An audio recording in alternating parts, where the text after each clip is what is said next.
Buenos días, ¿cómo están? Ya listos casi para el fin de año. Bueno, el día de hoy vamos a hablar sobre el trabajo que se ha estado haciendo en los consulados de México en Estados Unidos. Está con nosotros el secretario de Relaciones Exteriores, el doctor Juan Ramón de la Fuente, y también está José Antonio Peña Merino, Pepe Merino, el titular de la Agencia de Transformación Digital y Telecomunicaciones, para platicarnos también los avances en la digitalización de trámites y reducción de trámites, particularmente de los consulados. Entonces, no sé quién inicia, Juan Ramón, adelante.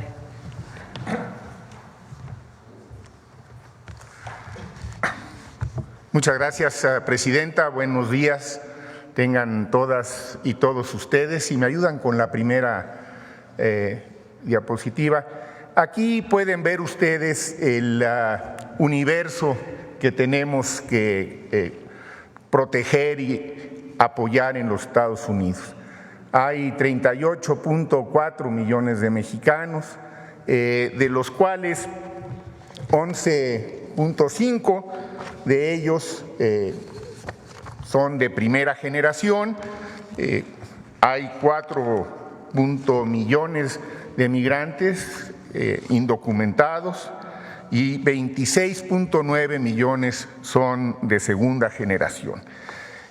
También hay un buen número de paisanas y paisanos que radican en Estados Unidos en condiciones más particulares.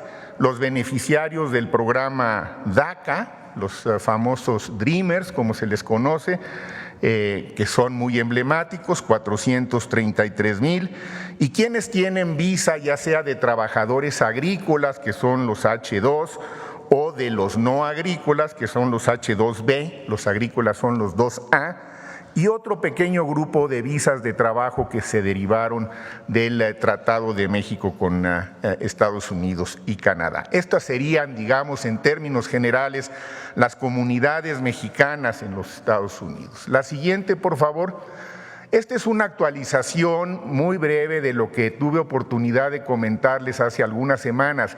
Ya se cumplió prácticamente el año calendario, ya llegamos a diciembre y el modelo humanitario de movilidad que ha puesto en marcha el Gobierno de México durante el gobierno del presidente López Obrador y que se le ha dado continuidad durante el gobierno de la presidenta Sheinbaum, pues ha funcionado.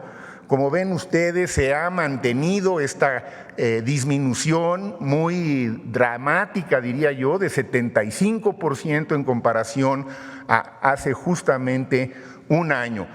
Pensamos que es un modelo que funciona, que siempre puede perfeccionarse, pero que ha respondido de manera muy satisfactoria a este fenómeno que sigue y seguirá con nosotros. La siguiente, por favor.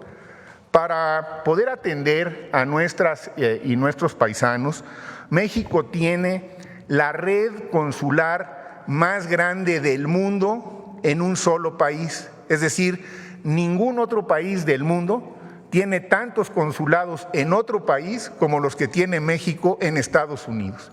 Son 53 consulados.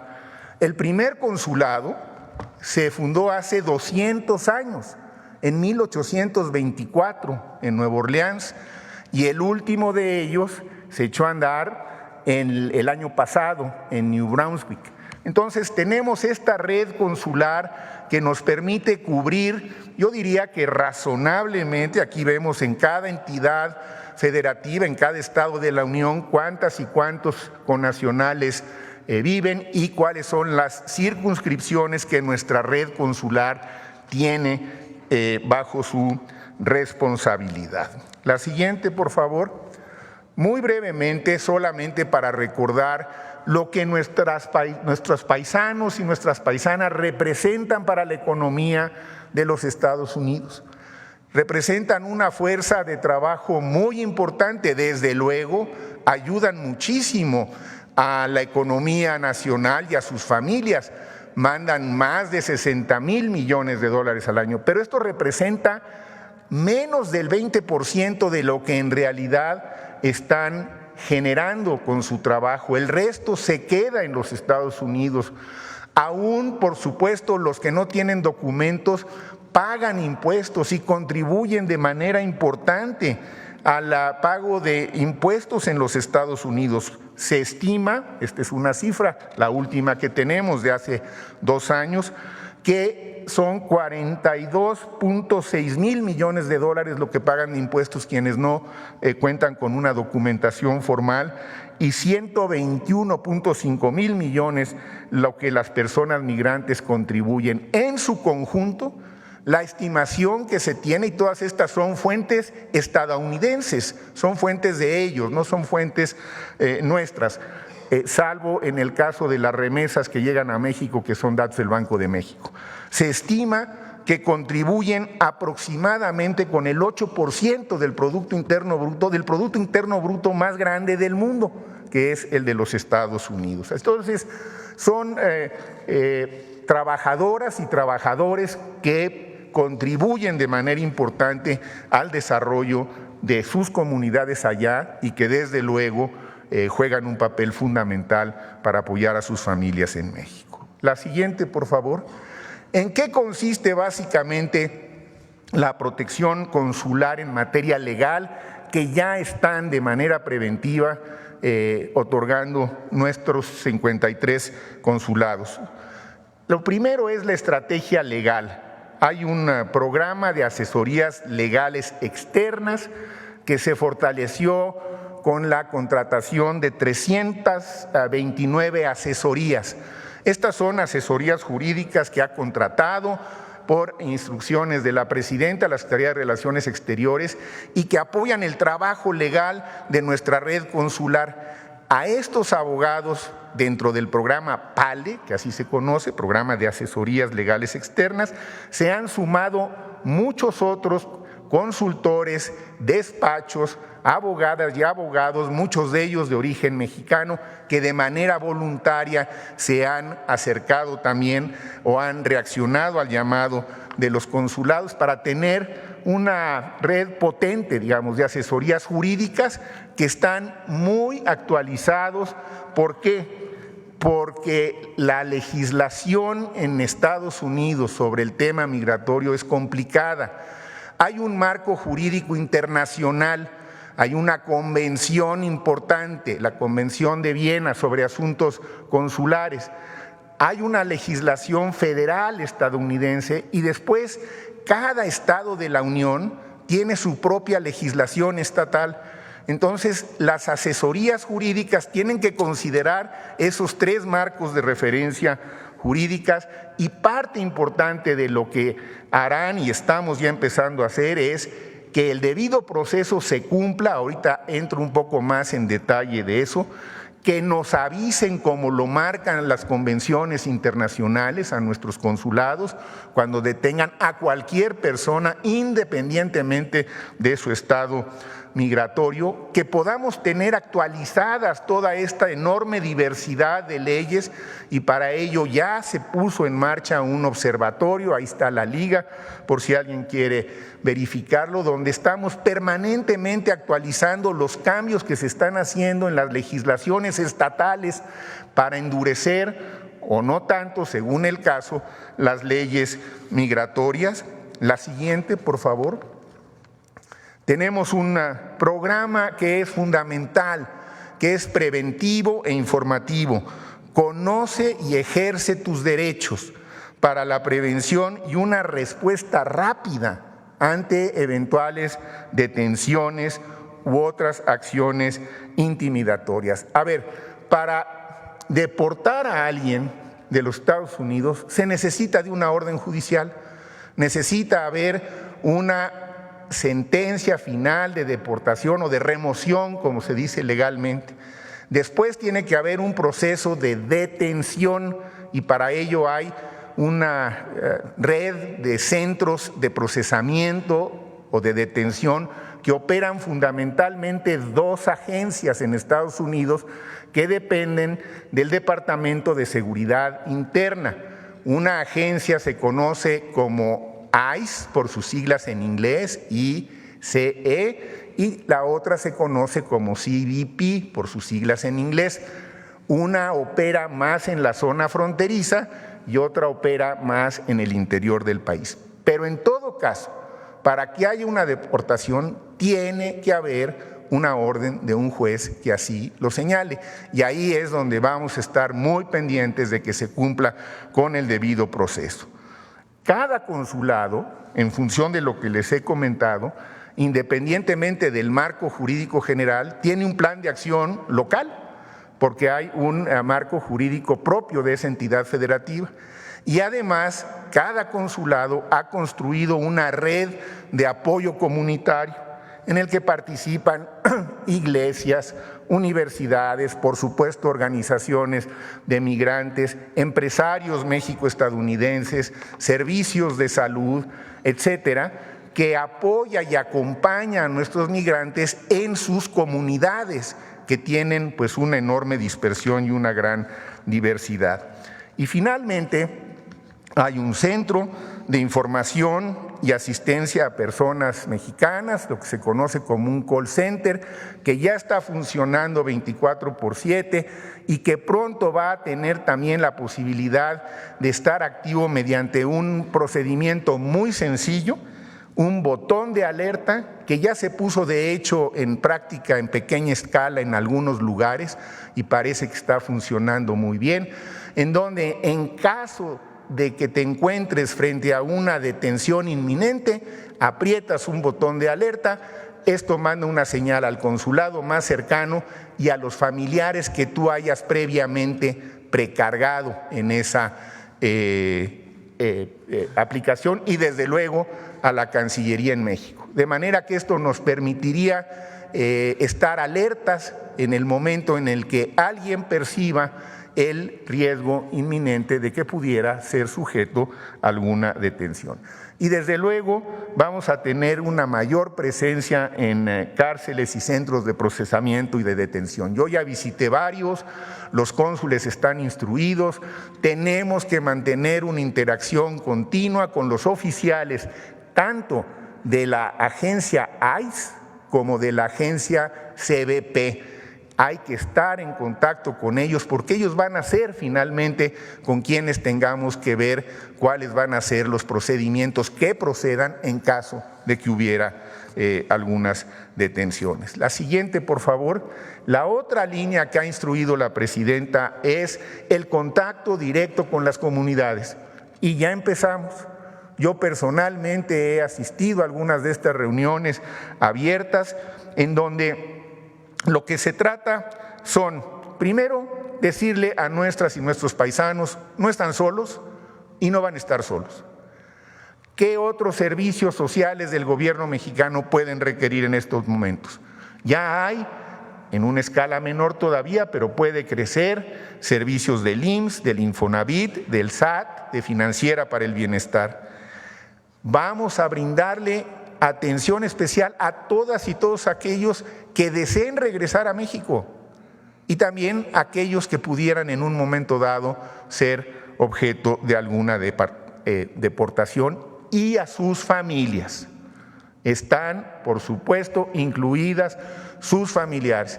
Estamos haciendo también una enorme difusión para que todos aquellos que tienen hijos nacidos en Estados Unidos los registren en los consulados. No todos lo han hecho todavía. Sería deseable que todos estuvieran registrados en nuestros consulados, porque esto es lo que le permite al consulado en un momento dado poder actuar de manera legal en su defensa. Y los consulados de puertas abiertas, reuniones con la comunidad, de cara a la comunidad, escuchar sus planteamientos, escuchar sus preocupaciones y escuchar sus sugerencias y sus críticas.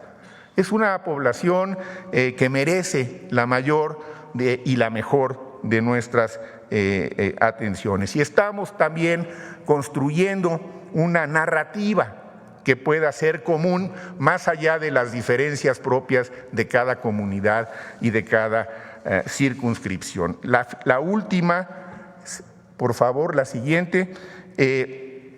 Las alianzas estratégicas. Quiero tomar un minuto más nada más para decirles, yo considero que estas alianzas estratégicas van a ser fundamentales independientemente de las contingencias que surjan en las próximas semanas y en los próximos meses. Hay en muchas comunidades un gran ambiente.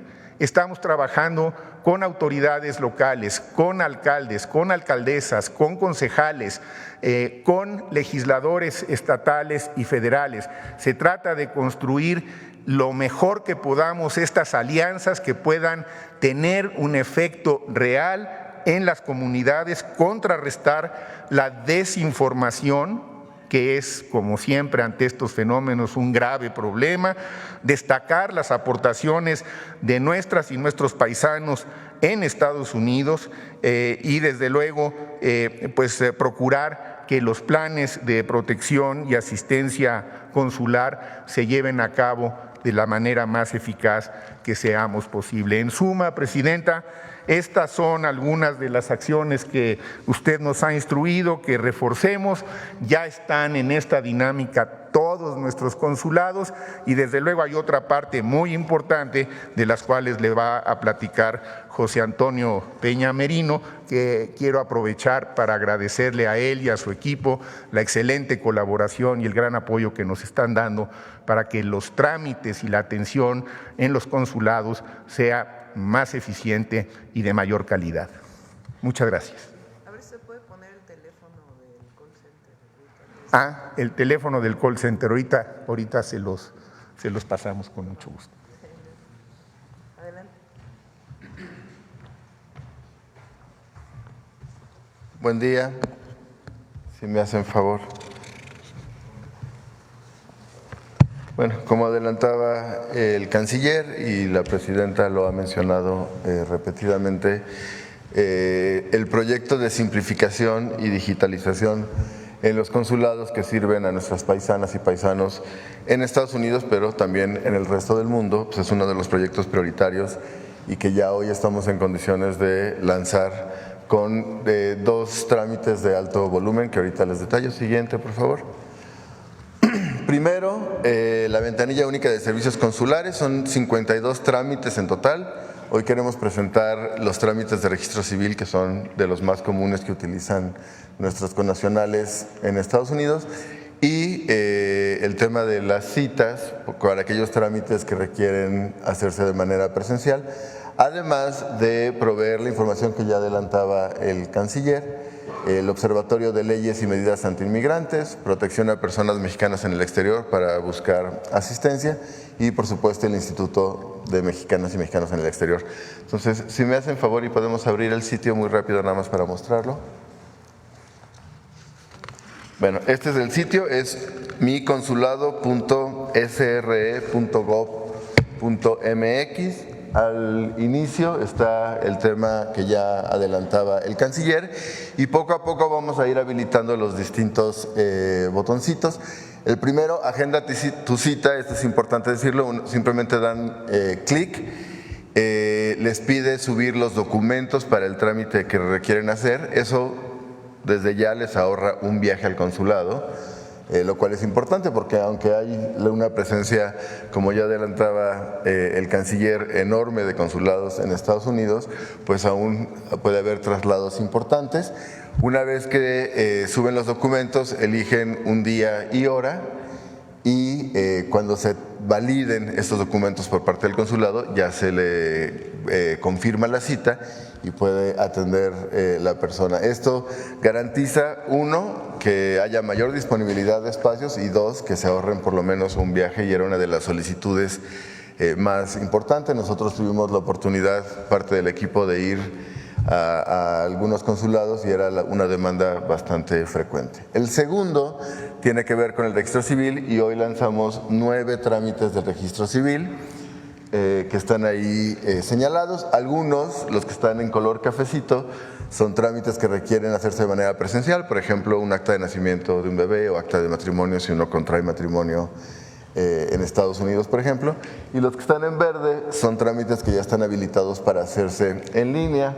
Por ejemplo, si el acta de nacimiento no está en el sistema del CID de RENAPO, pedir que se suba, de modo que se pueda imprimir un acta certificada desde el hogar, como lo hacemos en México. Corregir un error en el acta, y ahorita si quieren entro en un poquito más de detalle. Simplemente en los que están en línea hacen clic en seleccionar e inician el trámite en línea, y el resto del proceso pues se hace de principio a fin. Ahí esto, si regresamos si quieren a la presentación, implica dos trayectos. La siguiente, por favor. Uno, un esfuerzo de simplificación importante, por ejemplo, en actas de nacimiento, para aquellas de doble nacionalidad, pasar de 9 a 3 requisitos, o en el registro de personas nacidas en México que por alguna razón no se registraron en nuestro país y residen en el extranjero, de 10 a 3 requisitos. Es una reducción muy sustantiva. El reconocimiento administrativo de identidad de género de 3 a 2, matrimonio de 12 a 5 y defunción de 3 a 2. Y esto implica que se emitieron nuevos lineamientos de los requisitos de los trámites de registro civil en los consulados. Los consulados funcionan como un registro civil. Entonces, estos nuevos lineamientos se publicarán en los siguientes días en el Diario Oficial, y en ningún caso se puede solicitar más requisitos que los que están especificados. Siguiente, por favor. Por otra parte, cuando el Sistema Nacional de Identidad que gestiona RENAPO, y aquí un agradecimiento enorme a la secretaria Rosa Isela Rodríguez y a su equipo, es lo que permite que todos los registros civiles del país estén conectados en una plataforma digital, y eso implica pues que puedan hacerse correcciones de manera remota, o trámites o impresiones de copias certificadas, etcétera, ¿no? Ahora, el registro civil que opera en los consulados también forma parte de esto, y esto nos permite digitalizar todo lo que les voy a mencionar. Siguiente, por favor.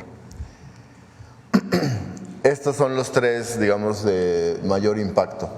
Uno, la solicitud de captura para que puedan imprimir en sus casas copias que tienen la validez de un original del acta de nacimiento, como ya lo hacemos en la Ciudad de México y en el resto del país.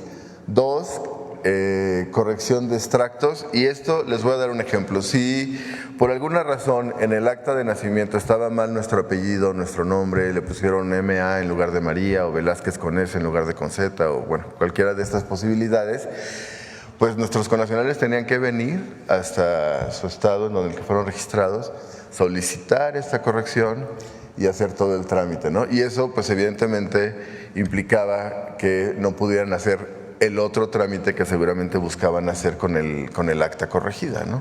Entonces ahora lo van a poder hacer de manera remota, las dos. Uno, corrección de extractos, que es cuando en el libro está correcto pero en el acta está incorrecto, o aclaración de actas, que es cuando desde el libro está incorrecto algún dato, ¿no? Y estos trámites, por supuesto, se pueden realizar desde Estados Unidos, pero desde cualquier parte del mundo. Y aquí la verdad un reconocimiento enorme y un agradecimiento enorme a las 32 entidades del país. A poder habilitar estos trámites de manera digital implicó una coordinación con los 32 registros civiles, 28 ya están implementados, nos faltan 4 que son estados en los que había una transición de gobierno, pero se van a concluir en fechas muy pronto, ¿no? En las siguientes semanas o días, y eso permite además que al habilitar esto para nuestros connacionales en Estados Unidos y el resto del mundo, pues realmente ya lo habilitamos para todos, ¿no? Es decir, si hay una persona nacida en Oaxaca que vive en Baja California, pues también podrá hacer, por supuesto, de manera remota la corrección y aclaración de actas. Entonces, la verdad, un esfuerzo enorme por parte de los gobiernos estatales, por parte de la Secretaría de Relaciones Exteriores, los consulados y la Agencia de Transformación Digital. Siguiente, por favor. Y lo que les decía de las citas, los documentos se suben en formatos digitales en miconsulado.sre.gov.mx, seleccionas fecha y día con disponibilidad, y los documentos se validan y se informa por correo electrónico o el medio de contacto que hayan compartido la aceptación de la cita, o bien si se requiere algo más. No es un rechazo propiamente de la cita, Puede ser que al subir un documento digital no sea legible para el consulado, entonces piden que se suba una versión legible, etcétera, ¿no? Siguiente, por favor. Y esto es, no voy a leer todos, por supuesto, pero esto es todo lo que viene, ¿no? Iniciamos la ventanilla con estos trámites del registro civil. En enero nos vamos a dedicar a hacer un ejercicio de simplificación y digitalización. Eso está haciendo ahorita, ¿no? Pero se publica en enero, de pasaportes. En febrero, sobre todo, temas de visado. Siguiente, por favor. Marzo, distintos trámites también frecuentes como de homenaje, certificados. En abril, otra serie de trámites y así hasta el mes de junio, en donde queremos agotar la totalidad de trámites que requieren nuestros connacionales y permitir, pues, por supuesto, una interacción mucho más efectiva, cercana, por parte de la Cancillería y de todo el Gobierno de México. Muchísimas gracias, Presidenta.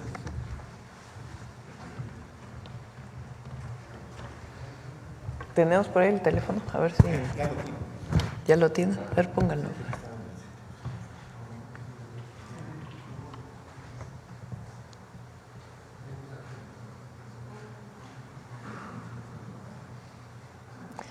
Es para las y los mexicanos en Estados Unidos.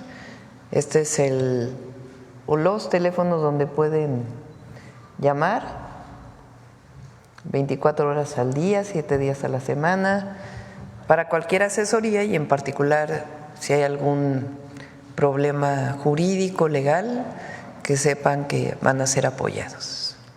Bueno, antes de pasar...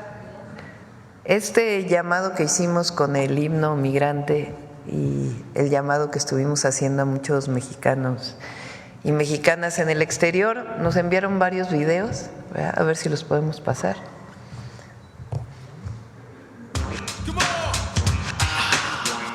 Buenas mañaneras, Presidenta Claudia. Aquí respondiendo a su llamado, soy Sergio Arau, que junto con Yareli Arismendi, mi esposa y cómplice, hicimos la película Un día sin mexicanos hace 20 años. Y nos parece muy importante la pregunta de qué hacemos los mexicanos en Estados Unidos. Pero me parece más importante saber qué harían los Estados Unidos sin los mexicanos. Entonces estamos trabajando en la segunda parte de la película y nos encantaría conocer sus historias. Escríbanos, mándenos sus anécdotas, todo lo que ustedes sepan, todo lo que ustedes quieran, a nosotros y a la Presidenta, por supuesto, para hacer una cosa en conjunto. Y eso nos va a ayudar mucho para hacer la segunda parte que vendrá en el 2025, ya pronto. Y acuérdense que México también se escribe con M de migrante.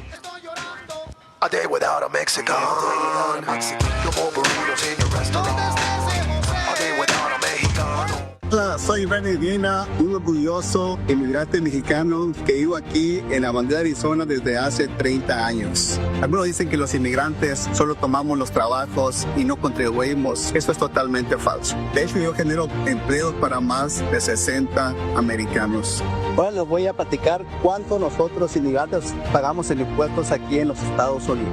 En 2022, los migrantes contribuimos con $96,700 millones en impuestos federales, estatales y locales. En ese mismo año, se estima que el número de personas mexicanas en Estados Unidos fue de 5 millones, 45% del total. Lo anterior implica que las personas migrantes mexicanas contribuimos con cerca de $43,500 millones al gobierno de los Estados Unidos. Ahora ya lo saben, las y los inmigrantes mexicanos trabajamos muy duro y también pagamos lo justo para apoyar la economía de los Estados Unidos. Mi nombre es Heriberto Berrueta, originario de Guazumán, Michoacán, y quiero mandarle un saludo desde aquí, desde mi fábrica de paletas del estado de Washington, aquí para que vea nuestra presidenta, Claudia Sheinbaum, que desde aquí la estamos apoyando, para que vea que nosotros los mexicanos venimos a trabajar duro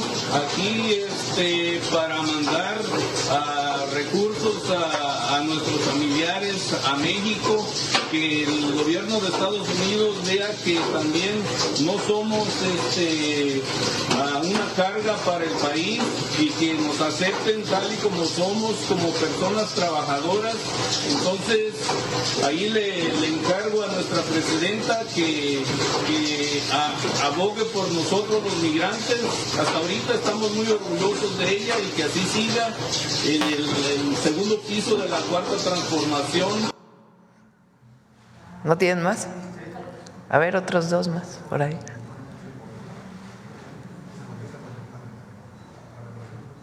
¿Sí los tienen? Desde Denver, Colorado. Felicidades a todos los inmigrantes del mundo en el Día Internacional del Inmigrante. Buenos días a todos los mexicanos y mexicanas, donde quiera que se encuentren. Buenos días, Presidenta Claudia Sheinbaum. Saludos desde San José, California. Hola paisanos, les mando un fuerte abrazo desde San Antonio, Texas. Muchas felicidades en su día. Somos la salsa que le damos el sabor a la economía de Estados Unidos. ¡Viva México desde Taft, California! Doctora Claudia Sheinbaum, un orgullo tenerla como nuestra primer mujer presidenta de México. Confiamos en ustedes. Un abrazo desde Denver, Colorado. Hola, somos las Twins, Ellie y Maggie. Desde Santa Mónica, California. Le mandamos un fuerte abrazo desde Canadá y que viva México. Presidenta Claudia, le mando un abrazo desde Francia. Aquí pasamos mucho frío, pero nos cobijamos con el amor del pueblo de México que no tiene fronteras. Desde el área de la Bahía de San Francisco le mando un caluroso saludo. Aquí, como en toda la Unión Americana, habemos millones que la apoyamos. Claudia, desde Minnesota, aquí en Estados Unidos, queremos mandarte todo nuestro apoyo. Contamos con el pueblo de México y que viva México. Mandamos un gran abrazo desde Barcelona. Desde el río San Logan, en Montreal. Doctora, desde Hawái, las mexicanas te apoyamos. Desde Madrid, todo el apoyo desde Francia. Su servidora Stephanie Fernández le manda un abrazo con mucho cariño desde el Círculo Polar Ártico Noruega. Porque amamos a México, aún estando lejos. Desde Luxemburgo. Desde Ljubljana, Eslovenia. Desde Zurich, Suiza. Desde Denver, Colorado. Saludos desde la ciudad de La Milla. Desde Santa Ana, California. Que vivan los y las migrantes. ¡Viva México! Siempre vamos a apoyar a nuestros hermanos y hermanas migrantes. Adelante. Aquí, en medio. Adelante, vamos primero en las filas de adelante y si nos da tiempo vamos atrás.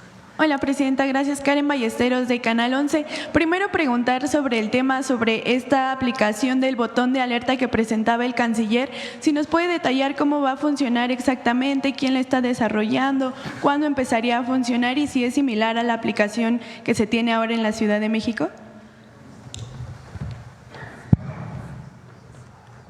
Sí, lo estamos desarrollando con el apoyo de la Agencia de Transformación Digital y la idea es que sea una aplicación muy sencilla porque la queremos fundamentalmente para casos realmente de emergencia, ¿no? En el momento en que la necesites. ¿Cuándo es cuando la puedes necesitar?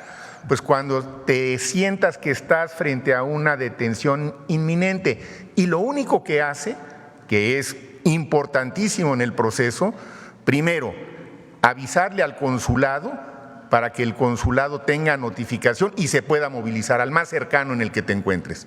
Obviamente detecta tu ubicación. Segundo, avisarle a los familiares que tú hayas previamente seleccionado que quieres que sepan, que es otro problema que a veces ocurre, la comunicación entre quien pudo haber sido detenido y sus familiares.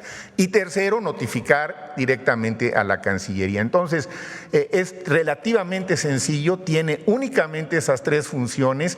Les decía yo que algunos abogados que nos están auxiliando de las asesorías que se han contratado en Dallas, Texas, tienen un procedimiento muy similar que lo han estado utilizando con buen éxito, o sea, funciona.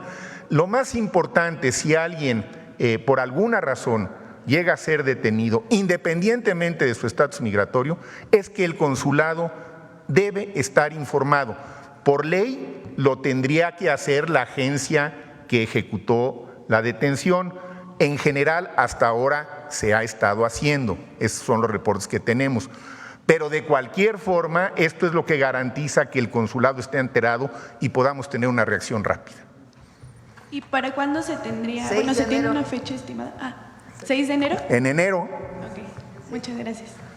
En otro tema, Presidenta, bueno, igual sobre migración, ayer se reunió la secretaria de Gobernación, Rosa Isela, con Sergio Céspedes, el próximo titular del Instituto Nacional de Migración, saber sobre qué giró esta reunión, ¿cuáles son las prioridades que usted le daría, ¿no? O las instrucciones que usted le daría al próximo titular sobre las acciones prioritarias desde el Instituto Nacional de Migración y cuándo él tomaría ya el cargo oficialmente? Sí, va a haber un periodo de transición. Es un tema obviamente delicado y entonces va a haber un periodo de transición entre Francisco y Sergio Salomón.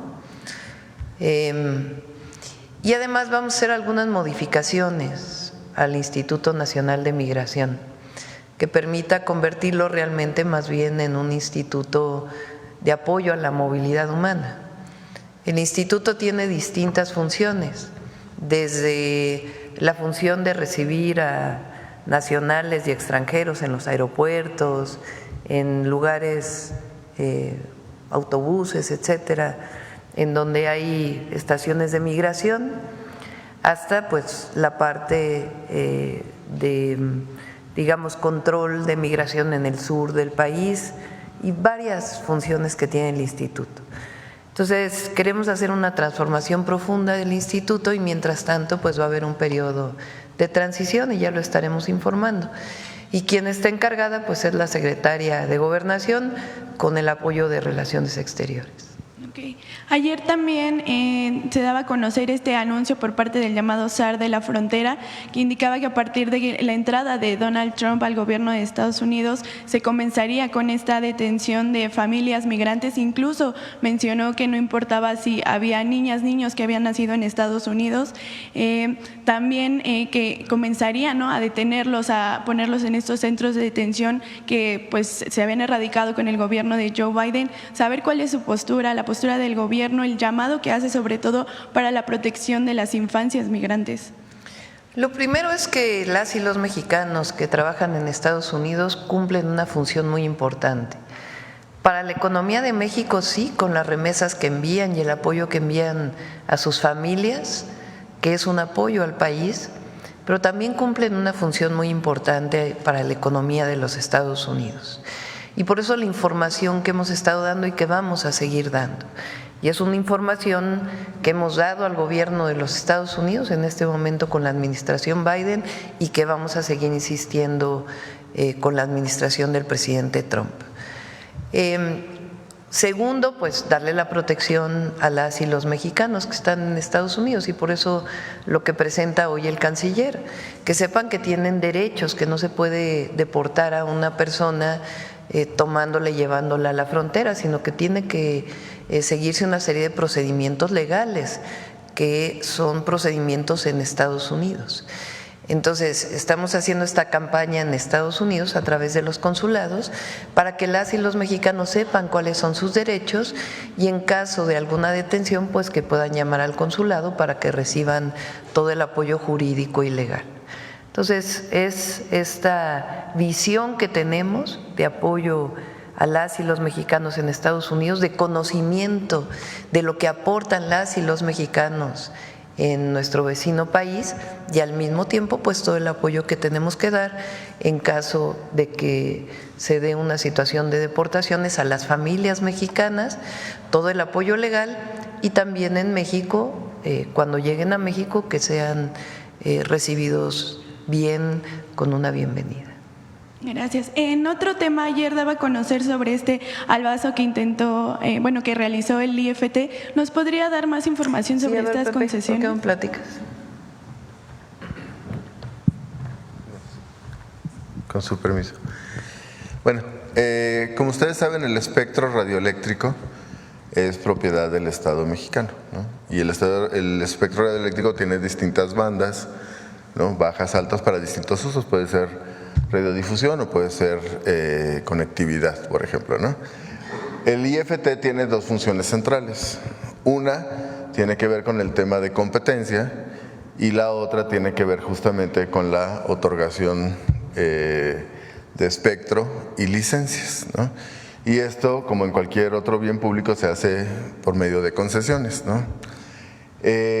Como ustedes saben, inició con la iniciativa que presentó el presidente Andrés Manuel López Obrador el 5 de febrero, pues la propuesta de simplificación que incluye la desaparición del IFT. Y este es un trayecto pues, que se han dado desde febrero y justamente un día antes de que se publicara en el Diario Oficial de la Federación lo que el Congreso mexicano aprobó, pues se hace pública inicia, digamos, el proceso ya público de la licitación de más de 2.400 cachitos y cachotes de espectro, ¿no? Algunos son cachitos porque son espectros locales, por ejemplo, para radios comunitarias, y algunos son muy grandes, como la de 600 MHz, que permitiría a un proveedor de telefonía celular proveer o crecer los servicios de 5G, ¿no? Que es parecida a la de 700 que tiene Altán, por ejemplo, que usa Altán. Entonces, nosotros creemos tres cosas de manera importante. Uno, creemos que el proceso de licitación de ocurra con la configuración final que tendrá el regulador de telecomunicaciones, ¿no? No es apegado a lo que llaman en inglés due diligence o diligencia apropiada, que si hay una institución que se está reconfigurando, que entre sus atribuciones está la de otorgar concesiones de espectro, pues esto ocurra mientras justamente está modificándose, ¿no? Esto da certeza jurídica tanto al Estado mexicano como a quienes adquieran concesiones de espectro. Segundo, creemos que la licitación como está planteada pues no cumple a cabalidad con algunos objetivos de cobertura social, ¿no? Y esto es importante porque es parte del mandato que tiene el propio IFT y que está en la ley y en la Constitución, que el tema de cobertura en general, ¿no? Pero sobre todo cobertura social para extractos de menores ingresos o áreas remotas en donde no hay infraestructura. Y tercero, pues el tema del cobro de espectro, que es parte del aprovechamiento que tiene que tener el gobierno mexicano. Entonces, nosotros creemos que el Pleno… Lo que vamos a hacer, que vamos a cancelar. En primer lugar, la posición del gobierno de la presidenta, y que evidentemente compartimos nosotros, es que esta licitación se frene, ¿no? En segundo lugar, esto tiene que aprobarse y nosotros creemos que así va a ser en los siguientes días por los comisionados del IFT que frenen esta licitación. Y en tercer lugar, hay una estrategia junto con la consejera jurídica Ernestina Godoy, pues para justamente garantizar que en la siguiente semana y media, 2, esto quede frenado y en su caso se vuelva a iniciar el proceso una vez que esté configurado el nuevo regulador de Telecom y el nuevo regulador de competencia, ya como está establecido en la reforma del 28 constitucional. No se van a entregar. No. O sea, lo que dice el decreto que salió publicado en el Diario Oficial de la Federación es que tienen que extinguirse, tiene que haber un decreto de extinción de estos organismos que sale ya en estos días. El IFT se divide en 3 áreas, sus funciones. Una va a la agencia digital, otra un organismo que se va a crear en donde van a estar juntos una parte de las funciones del IFT y la COFESE. Es un organismo descentralizado que vamos a crear el próximo año, ya en enero, con sus leyes secundarias, y otra parte se va a comunicaciones y transportes. Quisieron dar un albazo, imagínense licitando todo lo que queda del espectro. Entonces, pues no se puede permitir eso, porque la decisión es del Estado mexicano. No es la decisión de unos cuantos personas que son parte hoy del IFETEL que molestas por una, supongo, ¿no? Quienes quisieron dar este albazo. Entonces no va a proceder. Vamos a hacer todo lo jurídico que sea necesario para que no proceda, porque no es correcto. ¿Quién dio esa concesión del 5G? No, se abre la licitación. O sea, abrieron la licitación de todo lo que queda de la banda, pues no. Sí. ¿Qué frecuencias de radio se están necesitando? ¿Cuántas frecuencias de radio eran? 2.400, imagínate. En todo el país, todo el país. O sea, lo que queda prácticamente del espectro, lo quisieron licitar un día antes de que… Entonces, eso no va a proceder. No, no es necesario. No es necesario, sí. Sencillamente a la hora de extinguir el organismo, pues ya no tiene atribuciones para licitar y el nuevo organismo pues va a cancelar cualquier licitación que pretendían hacer. Bueno, a ver, acá.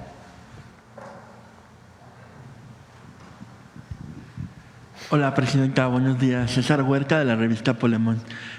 La primera que quiero hacer la pregunta es sobre lo que veíamos de Arau, del Día Sin Mexicanos. Me llamó mucho la atención que vaya a ser esta segunda parte y va relacionada con que en la mala noticia de que deportaran a mexicanos, ¿usted tiene pensado un programa que pudiera incorporar a estos mexicanos a la economía pues de México, a que aportaran al PIB, considerando que, como lo muestra la película de Un Día Sin Mexicanos, pues los mexicanos son muy trabajadores y son muy calificados, e incluso aquí nos llegó a decir muchas veces el presidente López Obrador que se llevaban a soldar a muchos mexicanos, a hacer muchos trabajos que en realidad en Estados Unidos ya no había quien lo pudiera hacer como además son los mejores.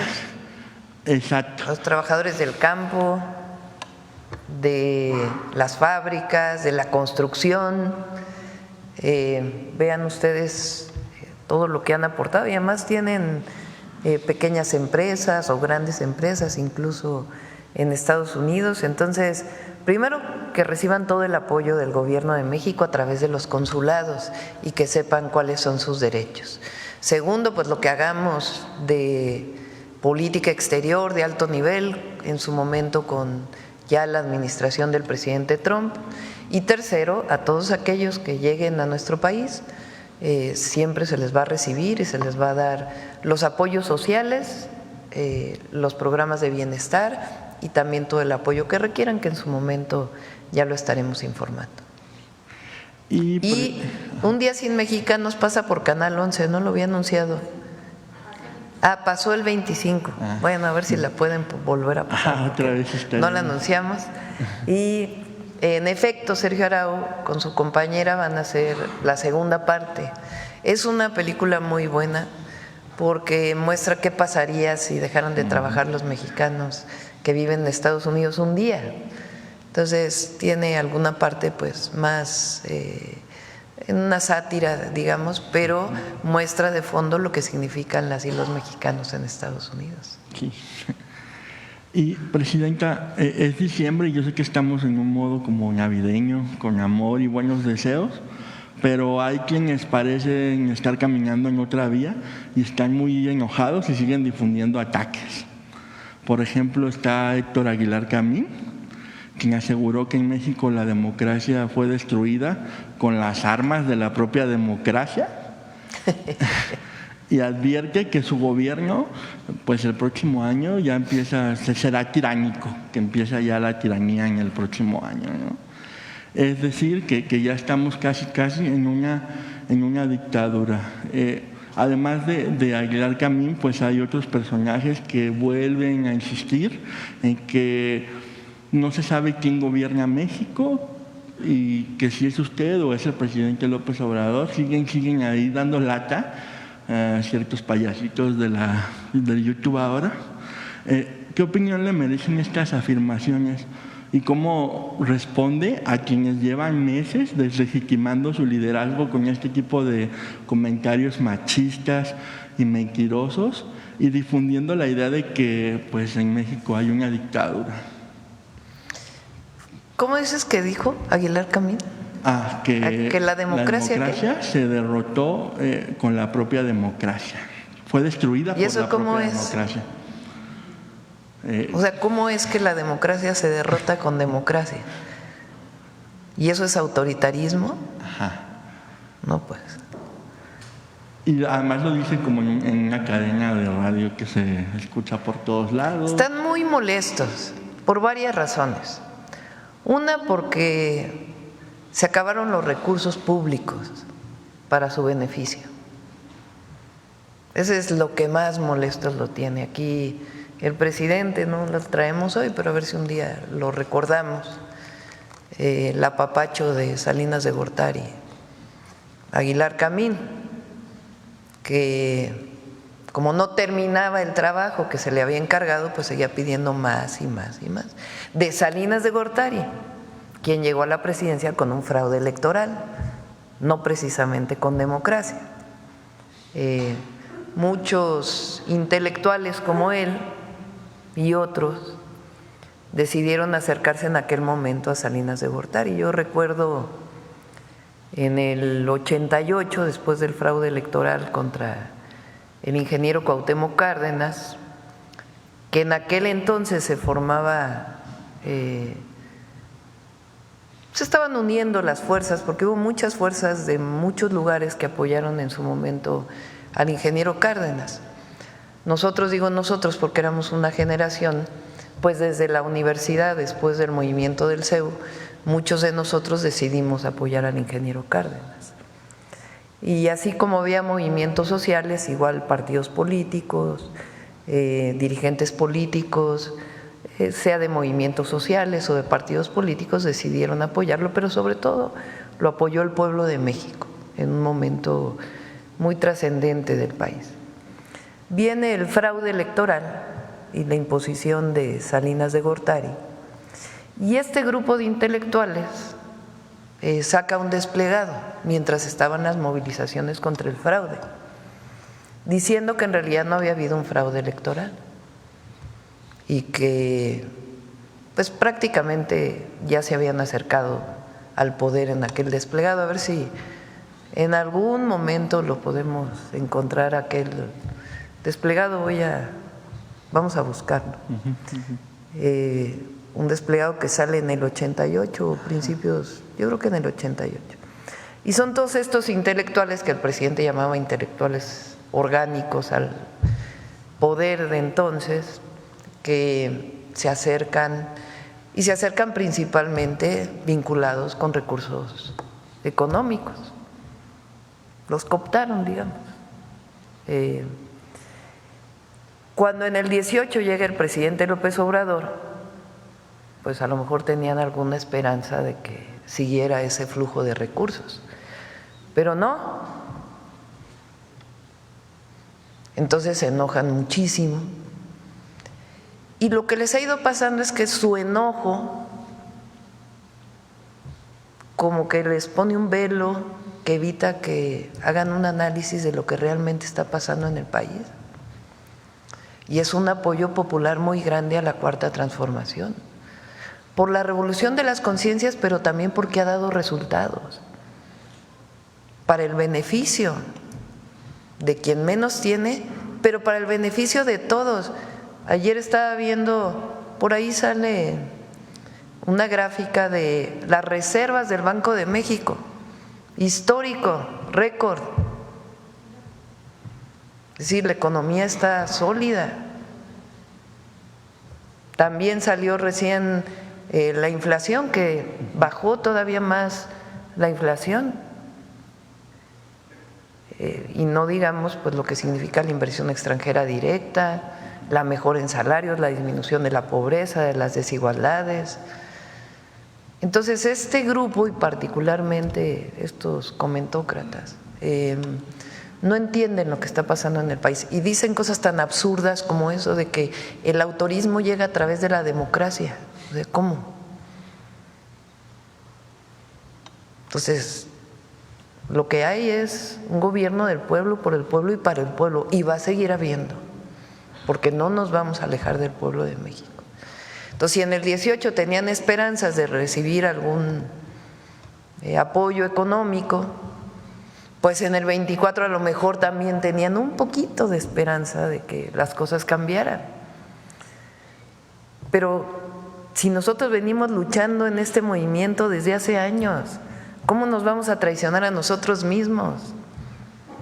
Entonces, esta idea de que gobierna López Obrador desde Palenque, pues la verdad es que ¿a quién le importa? Que lo sigan creyendo ellos, ¿no? La verdad. O sea, que sigan haciéndose las ideas que quieran hacerse. La gente sabe que hay un gobierno que responde al pueblo de México, que responde a los principios de la Cuarta Transformación, que responde a los principios del humanismo mexicano, de la economía moral, y que no nos vamos a traicionar ni a nosotros mismos ni al pueblo de México.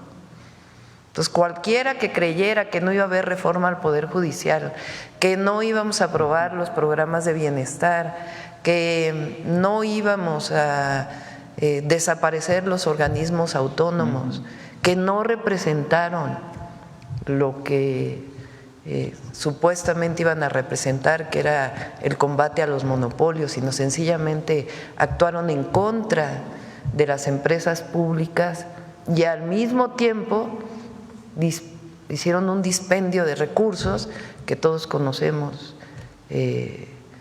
la cantidad de recursos públicos que se utilizaron para beneficio personal. Entonces, sencillamente estamos siguiendo lo que siempre defendimos. Entonces, ellos pueden seguir escribiendo, el asunto es que ellos se alejan cada vez más, cada vez menos personas los siguen, cada vez menos personas los leen. Pero bueno, hay democracia, ¿no? Porque siguen escribiendo lo que ellos decidan y va a seguir habiendo, porque hay libertad de expresión, libertad de reunión, libertad de manifestación, y la democracia la entendemos como el gobierno del pueblo, por el pueblo y para el pueblo. Muchas gracias, Presidenta. Y hablando de estas buenas noticias, como lo que nos mostró ahora con la gráfica de las reservas, en términos económicos, pues México también cerró con cifras récord en inversión extranjera y en empleo. O sea, en empleo hay muy poco. Empleo récord, inversión extranjera directa récord, reservas del Banco de México récord, inflación bajando. ¿Qué estrategias tiene planeadas para impulsar este crecimiento, como ese buen deseo del 2025? ¿Qué han pensado para que se mantenga también este ritmo y que el 16, si mal no me equivoco, bueno, en la tercera semana de enero, considerando la primera semana como el fin de diciembre y el principio de enero, vamos a presentar lo que llamamos el Plan México, del que hemos hablado aquí en la mañanera. Vamos a tener una reunión con el Consejo de Empresarios que presentamos aquí, empresarias, y estamos trabajando en esto que llamamos el Plan México, que tiene como objetivo el fortalecimiento de la economía nacional, impulsando la economía desde abajo, que es nuestra visión, con obras públicas, de inversión pública, obras de inversión mixta y el esquema de inversión privada que estamos planteando. Porque la relocalización de empresas va a seguirse dando en nuestro país. Y lo que queremos con esta relocalización y con el impulso a la economía nacional, desde la microempresa hasta grandes empresas, es fortalecer lo que se fabrica en nuestro país, las cadenas de valor, disminuir las importaciones y fortalecer la economía nacional. Hay un plan ya establecido con metas, objetivos claros, que tenemos que publicar de incentivos cada mes, cómo van a ser los polos de bienestar, en dónde van a estar ubicados, qué orientación económica van a tener, en cada sector de la economía, cómo vamos a generar estas cadenas de valor. Entonces hay un proyecto para el país de largo plazo, no solamente para el sexenio, evidentemente nosotros tenemos que desarrollarlo en el sexenio. Entonces, esto nos pone en otra condición, no solamente es lo que se pensaba en el periodo neoliberal, que no debería de haber política industrial, llegaron a decir esa barbaridad, y que el mercado iba a resolver todos los problemas. No, nosotros pensamos que el Estado tiene una parte muy importante, la iniciativa privada tiene otra parte importante, pero tiene que haber un plan y una conducción. Y eso es lo que estamos obligados a hacer. Se hizo en el primer periodo de la Cuarta Transformación y ahora nos toca pues este segundo piso. Muchas gracias, presidenta. Alma.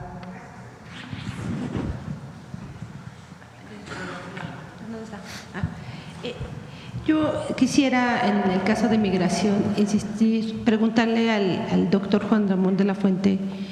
Ayer nos hablaba la presidenta de las alianzas que se están haciendo con otros países ante esta amenaza de deportación. ¿Nos podría abundar un poco con quiénes son las pláticas? Lo que ya se venía haciendo con países que enviamos. Sí, con mucho gusto, con permiso, presidenta. Sí, se ha dado continuidad a las pláticas que se tuvieron, incluso desde aquel encuentro en Palenque que hubo. Entonces hemos estado en contacto con los cancilleres, las cancilleres de algunos de estos países, platicando, dándole continuidad a aquella reunión para ver cuáles van siendo sus propios esquemas de contingencia. Varían mucho de país a país. Hace poco que vino acompañando al presidente Petro, el canciller de Colombia, platicamos al respecto, es uno de los temas. Hemos platicado al respecto con el canciller de Guatemala, de hecho quedamos en que probablemente tendríamos una reunión con ellos en enero, y la subsecretaria Cerura ha estado también en contacto con algunos otros en Honduras.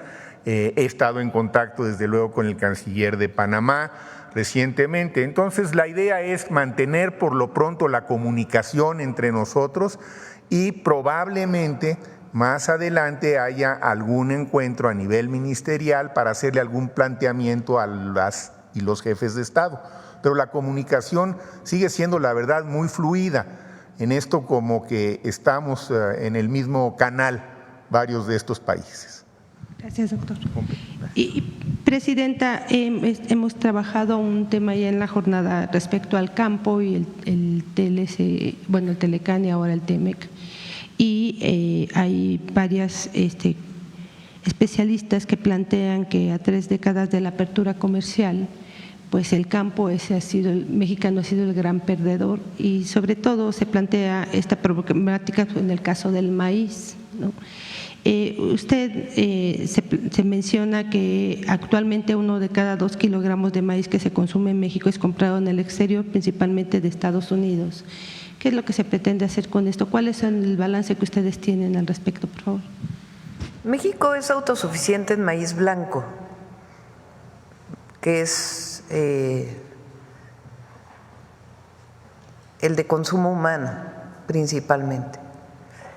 Y nuestro objetivo es seguir siendo autosuficientes en maíz blanco. Continuamos con la estrategia de precios de garantía y también con esquemas en los que está trabajando el secretario de Agricultura y Desarrollo Rural, Julio Verdegué, para no solamente apoyar a los productores pequeños y medianos, sino también garantizar el precio de la tortilla, porque no solamente es el apoyo con precios de garantía, sino queremos que el principal alimento de las y los mexicanos, que es la tortilla, no suba de precio. Por ejemplo, la tortilla en tortillería cuesta más, está sobre 24, 26 pesos, dependiendo, en algunos lugares llega hasta 30, aquí lo ha presentado Iván Escalante de Profeco. Y la tortillería, por ejemplo, que se vende en tiendas de autoservicio está en 13, 14 pesos. La diferencia es que una se fabrica principalmente con harina de maíz y la otra viene de nixtamal, además de algunas otras características. Entonces está Julio revisando con todo su equipo la cadena de producción de la tortilla, incluso viendo la posibilidad que pudiera bajar de precio en las tortillerías, facilitando, no es subsidiando, sino facilitando, y viendo de qué manera el precio o el maíz que se compra con el precio de garantía a través de lo que hoy será Alimentación para el Bienestar, que Segalmex desaparece y se convierte en Alimentación para el Bienestar junto con las tiendas de Iconsa, para que en los lugares de mayor marginación social se pueda utilizar este maíz que venden las tiendas de Antigua de Iconsa, Alimentación para el Bienestar, puedan ser utilizadas para la fabricación de tortilla. Pero el objetivo es seguir siendo autosuficientes en maíz blanco. El maíz que se importa es el maíz amarillo, que va principalmente para alimentación animal. Ahí pues también queremos aumentar la producción de maíz amarillo, aunque es más complejo porque el maíz amarillo tiene subsidios que vienen principalmente de Estados Unidos y con ello ingresan a nuestro país. Ese es, digamos, un tema. Segundo, no solamente es maíz, sino nosotros queremos recuperar la autosuficiencia en frijol. Frijol estamos importando 300,000 toneladas de frijol al año. Y el objetivo es aumentar la producción en 300,000 toneladas para ser autosuficientes. ¿Cómo lo vamos a hacer? Con la fábrica de semillas vamos a recuperar la producción de semillas para el bienestar. La antigua Fábrica Nacional de Semillas que estaba en Zacatecas la estamos recuperando y se van a hacer esquemas de semilla mejorada de frijol junto con los productores. No se trata de modificaciones transgénicas, sino sencillamente de mejorar las semillas a través del propio proceso con los productores y el trabajo del INIFAP y otros institutos de investigación de nuestro país. Vamos a aumentar la producción de arroz. ¿En dónde? Principalmente en Campeche. Campeche era un gran productor de arroz y con la entrada del libre comercio desde el 92 fue cayendo y hoy importamos un porcentaje de arroz impresionante. Entonces, particularmente en Campeche, porque hay agua en Campeche y porque hay productores que todavía conocen cómo se siembra el arroz, vamos a aumentar la producción del arroz. Entre otros productos que buscamos la autosuficiencia, que es diferente a la palabra soberanía alimentaria, que es un proceso continuo, la soberanía. ¿Qué pasó en los últimos años? Pues una sequía muy prolongada en el país. Por ejemplo, el próximo año la producción de trigo pues espera que sea poca, porque particularmente en Sonora y en Sinaloa hubo menos lluvia que en otros lugares del país y en donde se produce principalmente el trigo. Va a haber un apoyo a los productores de trigo por la condición de la sequía y también en Sinaloa vamos a continuar con los apoyos. Entonces hay proyecto. ¿Qué pasó con el tratado? No solamente el tratado, sino la modificación también del 27 constitucional, pues cada vez hay mayor compra de tierras y entonces crecieron de nuevo las grandes productores. Y se impulsó mucho la agricultura de exportación, particularmente los grandes productores. Entonces tenemos agricultura de exportación desde el aguacate o el jitomate o otra agricultura de exportación, que es importante, pero nosotros lo que queremos apoyar pues es la producción nacional y la autosuficiencia. Entonces tenemos proyecto además de precios de garantía, producción para el bienestar, fertilizantes gratuitos, Sembrando Vida, se va a apoyar con un programa que se llama Cosechando Soberanía, que tiene que ver con créditos y algunos otros esquemas de producción para el bienestar. ¿Las importaciones de maíz amarillo entonces van a disminuir o cuánto es lo que tienen ahorita? Por lo pronto es difícil en este momento disminuirlas, pero sí es un programa para el sexenio que también busque la producción en nuestro país no transgénica. Y Ricardo Monreal dijo que ya está lista una iniciativa. Sí, vamos a enviar la iniciativa que envió en su momento el presidente López Obrador. Tendría que haberse aprobado en este periodo. Como no se aprobó, hay que enviar una nueva iniciativa. La estamos trabajando y la vamos a enviar en enero. Y tiene que ver principalmente con la protección del maíz que se siembra en México, aunque también hay maíz híbrido en México, que no es transgénico, pero sí se depende de la compra de semilla. Y nosotros lo que queremos es fortalecer pues el maíz criollo, que se recupere la siembra del maíz criollo y la protección del germoplasma, que se llama, que es la biodiversidad genética.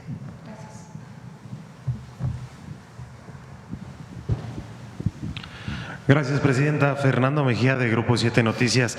Me gustaría hacer un poquito más hincapié en el tema de las deportaciones. Sé que, como ya ha comentado ahorita, pues aún falta, esperando que pues no tengamos que llegar a este punto, pero en caso de que fuera así, ¿cómo se garantizaría que las familias deportadas puedan reconstruir su vida en México, incluyendo pues los accesos a la vivienda, servicios básicos, etcétera? Y a estas mismas personas, ¿cómo se les orientaría pues a aquellos que construyeron un patrimonio ya en Estados Unidos?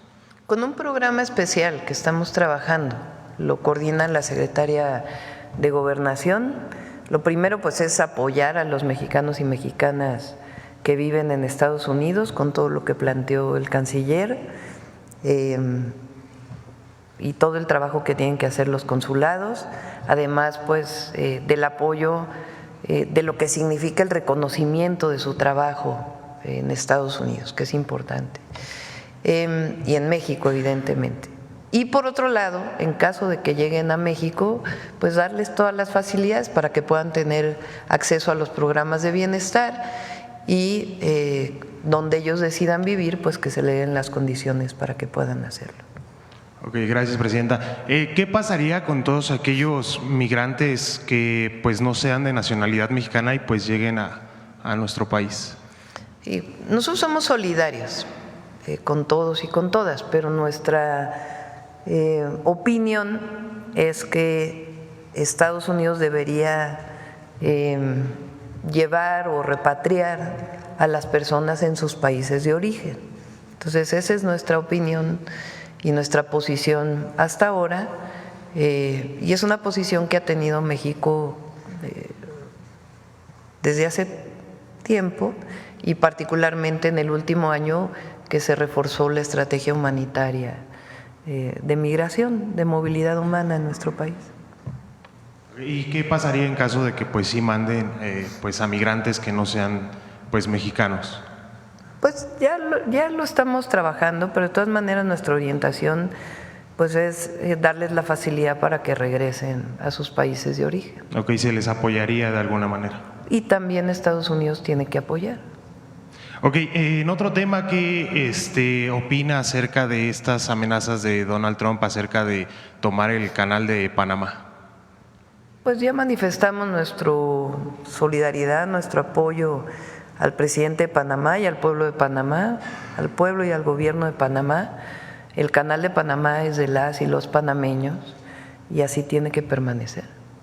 Ok, en otro tema, Presidenta, ¿qué significa para usted el respaldo pues de figuras como Mike Vigil, ex jefe de la DEA, que dijo que Donald Trump pues no sabe nada y la felicitó a usted diciendo que es supremamente inteligente? Y y pues usted, ¿cómo recibe esta percepción de la imagen de México en el extranjero? No conocí esta declaración, tendría que leerla a ver exactamente qué fue lo que planteó.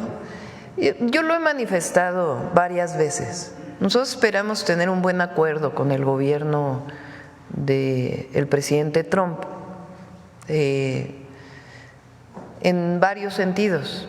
Nosotros buscamos colaboración, coordinación en varios temas, nunca subordinación y siempre defendiendo nuestra soberanía.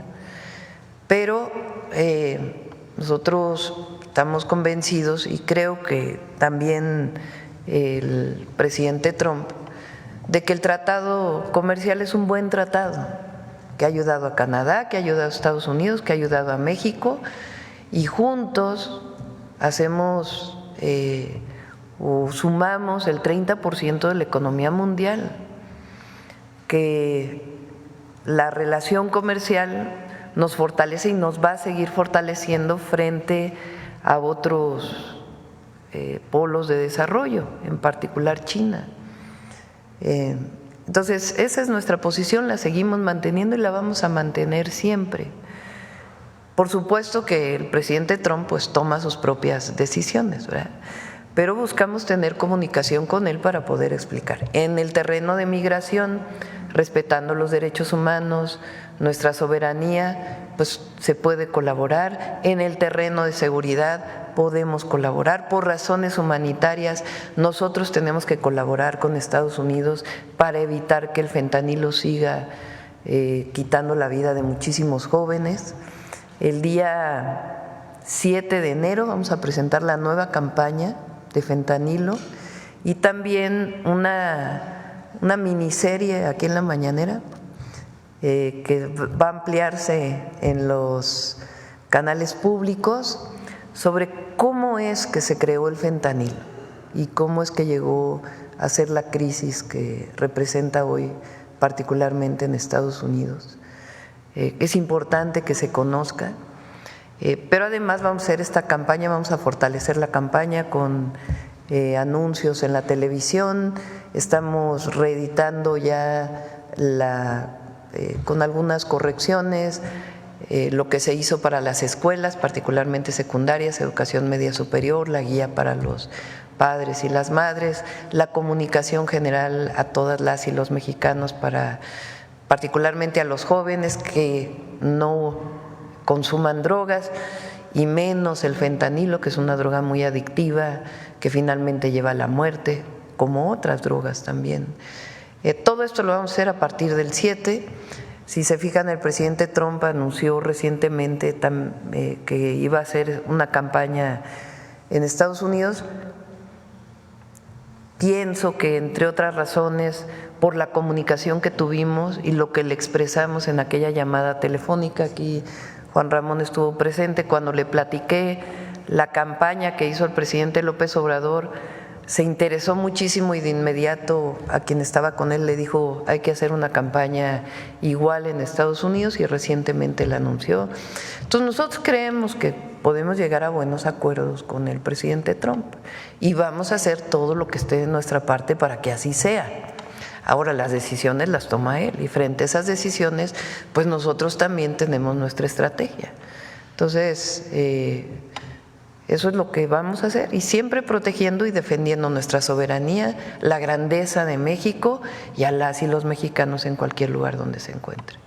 Ok, muchas gracias, Presidenta. Para terminar mi intervención, estando a unos días de finalizar el año, básicamente a una mañanera de terminar el año, me gustaría poder preguntarle cuál es el pronóstico que usted tiene para México para el 2025, es decir, qué expectativas existen para el crecimiento de México. Muy bien, nos va a ir muy bien, muy bien, requete bien, diría Delfina. Nos va a ir muy bien porque México tiene con qué.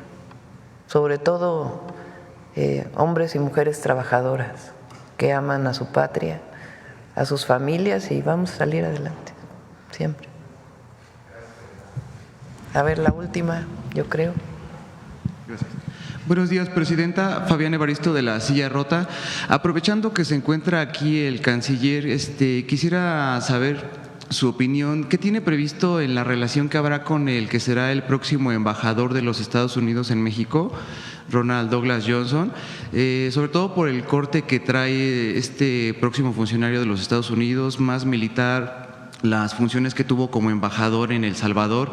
Si pudiéramos tener una opinión del canciller al respecto de esta relación que se daría con Ronald.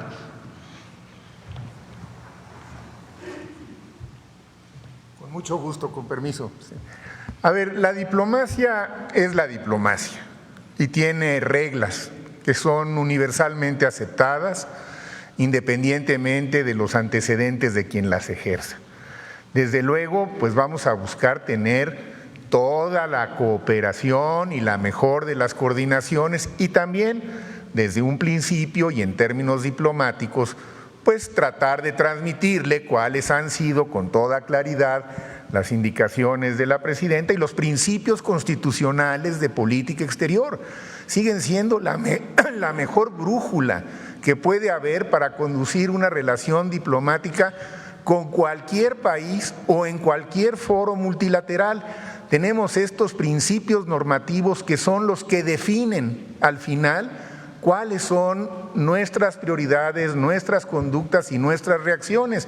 Entonces, seguramente a él le darán, como siempre le dan a los nuevos embajadores, una información actualizada sobre México, cuáles son esos principios constitucionales y cómo nos normamos. Yo creo que nos vamos a entender con él. Tiene antecedentes que no son los convencionales de los diplomáticos de carrera, pero eso no impide el que las reglas diplomáticas se apliquen. Entonces, entre las reglas diplomáticas universalmente aceptadas, nuestros principios constitucionales de política exterior y las indicaciones que sobre aspectos puntuales nos va dando la presidenta, yo estoy de verdad confiado en que vamos a lograr tener con él, como con todos los demás embajadores, una forma de operación que sea razonable, respetuosa y eficaz. Correcto, canciller. Gracias. Y otra pregunta, aprovechando que se está aquí al frente, estas acciones extraordinarias que nos estaba mencionando hace un momento en apoyo a los mexicanos radicados en Estados Unidos, ¿merecerían mayores recursos para Cancillería, para Relaciones Exteriores, basado en las amenazas de Donald Trump de estas deportaciones masivas?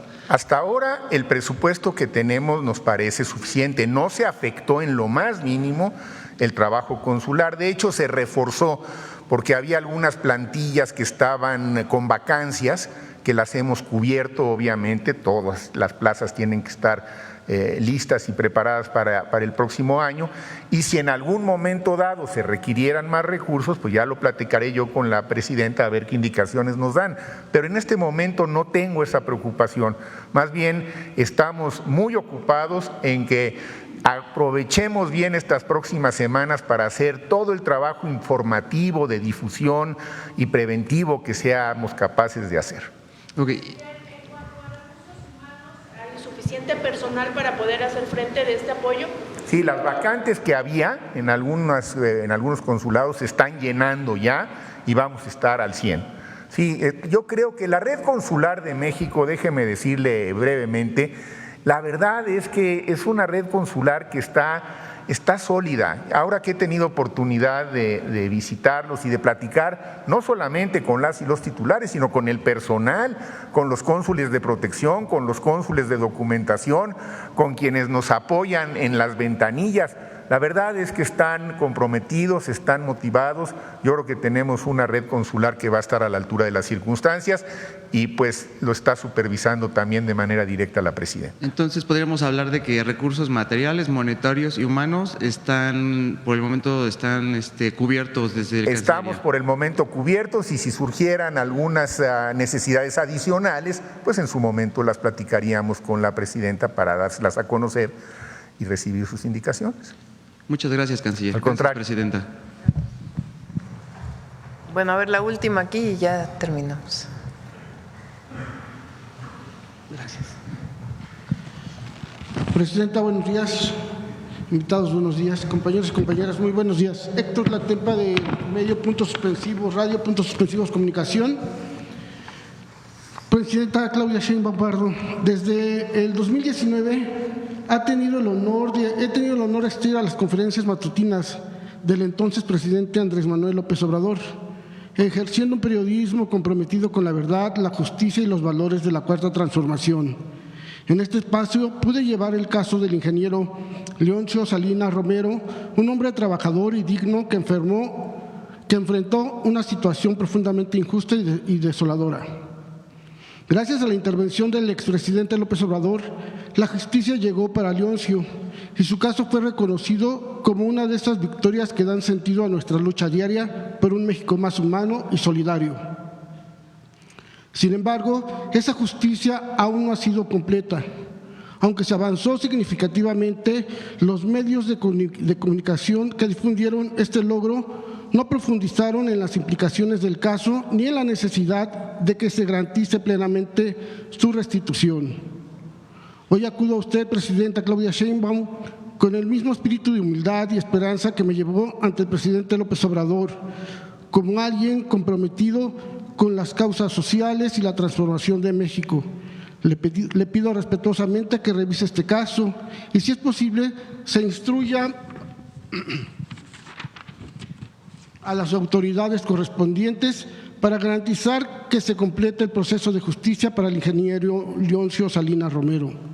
Se trata no solo de la reivindicación de un hombre, sino del reflejo de los valores que nos unen como nación y como movimiento: la lucha por el bienestar de los más vulnerables, la empatía ante el sufrimiento y la firme convicción de que el derecho y la justicia no son privilegios, sino garantías de un mejor México. Le agradezco de antemano por su atención y por mantener abierta esta ventana de diálogo con el pueblo, y con todo respeto, Presidenta. Ya nada le comento, lo despidieron al ingeniero Leoncio, estuvo 24 años aproximadamente en juicio, peleando, no había recibido justicia. El presidente dio instrucción, incluso aquí mismo dijo que sí había sido injusto su despido, él iba a dar las indicaciones, pero tenían que revisarlo. Se revisó y lo incorporaron. No encontraron ninguna de las acusaciones, no se pudo sostener y regresó allá en Salina Cruz a trabajar. El problema fue que, aunque tienen un mismo número de empleado, ¿sí?, empezó como si fuera su primer día de trabajo. No le respetaron toda su antigüedad. El señor ya tiene más de 70 años.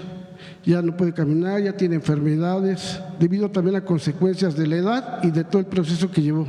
Lo único que él pide es ya poderse jubilar, que le respeten todo el tiempo que estuvo trabajando, más el tiempo que estuvo en juicio. Eso es lo único que pediría él, que se le revisara, y si usted considera que sí es injusto, pues que pudiera darle indicación. Sí, cómo no, con gusto. Gracias. En otro asunto, perdón. En otro tema, Presidenta, un ciudadano mexicano, precisamente también que está aquí el secretario de Relaciones Exteriores, un ciudadano mexicano nos hizo llegar su denuncia debido a que el pasado 14 de octubre presentó en la Embajada de México en Marruecos para solicitar una atención.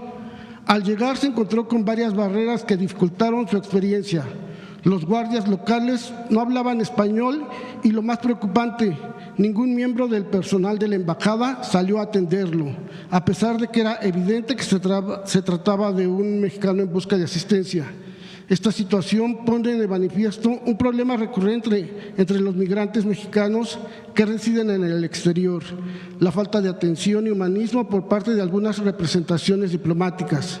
Los ciudadanos que votan por la transformación de México en el exterior esperan que las embajadas y consulados sean un reflejo de los principios de esta cuarta transformación, ofreciendo un servicio cercano, accesible y humano. Sin embargo, situaciones como esta generan la percepción de que fuera del país se les sigue dando la espalda. Y para esto tengo algunas preguntas. ¿Qué medidas están tomando? Digo, ahorita ya presentaron varias, pero precisamente en estos países o en estos lugares fuera de Estados Unidos, en donde quizá porque son muy pocos los hermanos que están migrantes en otros países, ¿qué medidas se están tomando para asegurar que las embajadas y consulados de México brinden una atención más humanista y eficiente a los migrantes, garantizando que se respete su dignidad y derechos? Sería todo en ese sentido. Sí, viene a principios de año una reunión que se hace normalmente con todos los embajadores y embajadoras, y vienen también los cónsules. Entonces vamos a insistir mucho en la principal función, además de representar a nuestro país en el exterior, pues es la protección de las y los mexicanos fuera de México. Bueno, por último, ¿una más? Una más, por eso. Presidenta, solicito a usted su intervención en un caso que pone en riesgo la integridad física, psicológica y emocional de 3 menores de edad víctimas de abuso sexual, psicológico, por parte de su padre, señor Guillermo X o N. A pesar de los esfuerzos por buscar justicia, la situación ha escalado a niveles de politización e intimidación que no deben tener cabida en un sistema que debe proteger a los más vulnerables. Desde febrero del 2024 se inició la denuncia por violencia familiar en la Fiscalía de la Ciudad de México y a través de investigaciones y peritajes emergieron evidencias claras de abuso sexual. Los menores han sido atendidos en instituciones especializadas como el Hospital J.N. Navarro, donde han recibido tratamiento psiquiátrico y psicológico. Sin embargo, en lugar de garantizar su protección, las pruebas han sido anuladas y la madre de los menores, Regina Schemann, enfrenta múltiples acusaciones fabricadas, medidas cautelares injustificadas y una clara falta de perspectiva de género por parte de las autoridades judiciales. Este caso no solo refleja un abuso sistemático del poder, sino también la urgencia de garantizar justicia para las víctimas, que han sido revictimizadas en el proceso. El estado emocional de los menores es extremadamente frágil y los intentos de suicidio de 2 de ellos en los últimos meses son una señal alarmante que el tiempo apremia. Presidenta, usted es madre y sabe que no hay límite para lo que haríamos para proteger a nuestros hijos. Le suplicamos que intervenga para garantizar que los derechos de estos menores no sigan siendo ignorados. Se necesita su apoyo para garantizar la protección inmediata de los menores y su madre, asegurar una investigación imparcial y libre de consigna política e influencia externa, aplicar justicia con perspectiva de género y el interés superior de la niñez. Estos niños necesitan ser escuchados y protegidos. La lucha de Regina Schemann no es solo por su familia, sino por un sistema que no debe fallar ante quienes más lo necesitan. Gracias por su atención y compromiso con la justicia, la protección de los derechos de la niñez. Muchas gracias, Presidenta. Sí, si le das el caso a Adriana, que está aquí atrás, por favor, para que. Bueno, ya cerramos el día de hoy. Bulmaro, Suave Patria. Con su permiso, Presidenta. Quihatsi, desde Palacio Nacional. Les acabo de saludar en la lengua ñañú, u otomí, como muchas y muchos de ustedes lo conocen, y también forma parte de las 10 lenguas indígenas más habladas aquí en la Ciudad de México. Como cada semana, en la sección Suave Patria, la pasión y los sueños las presentamos de diferentes maneras, se viven de diferentes formas. Como en el caso de doña Mireya Montañez y sus compañeras, que entre gritos, aplausos, han encontrado en el softball una manera de superarse, una manera de reír, de brindar el apoyo entre ellas mismas. Por ello, la siguiente cápsula que les vamos a demostrar refleja que el deporte softball nos da historias muy inspiradoras. Con el permiso de usted, Presidenta, amigas, amigos, veamos la cápsula. Pues yo siempre he sido una persona activa, ¿no? Que me gusta hacer ejercicio, me gusta hacer deporte. Yo empiezo en el béisbol, en el softball, porque mis hijos iban a practicar en los campos de Naucalpan. Los llevábamos a entrenar. Entonces estaba jugando un equipo y le dije a mi marido, como que me llama la atención, yo quiero jugar este deporte. Antes del accidente donde perdió parte del brazo, Mireya quería jugar voleibol, pero su destino estaba en otra parte. El softball se convirtió en un camino de vida, un camino que lleva recorriendo con orgullo por más de 3 décadas. En la liga comunitaria, ella es una estrella del diamante. Y tienes que tener mucha mente fría para pensar qué pichada es la adecuada para dominarlas.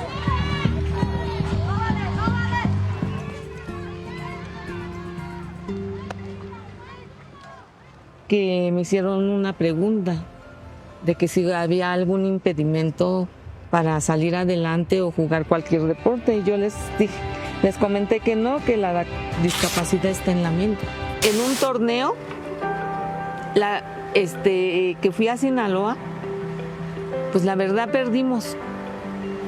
Pero la porra estaba bien caliente, ¿no? Y me estaban echando porras, ¿no? Y todo el estadio que mire ella, o sea, dices, no inventes, o sea, yo nunca pensé en mi vida que iba a vivir una situación así. Ya tengo como 30 años jugando, entonces pues, ya es mi pasión, ¿no? Yo creo que ya hasta que me muera, o me muero en el campo de softball o de algo, ¿no? Pero no, ya no lo dejo.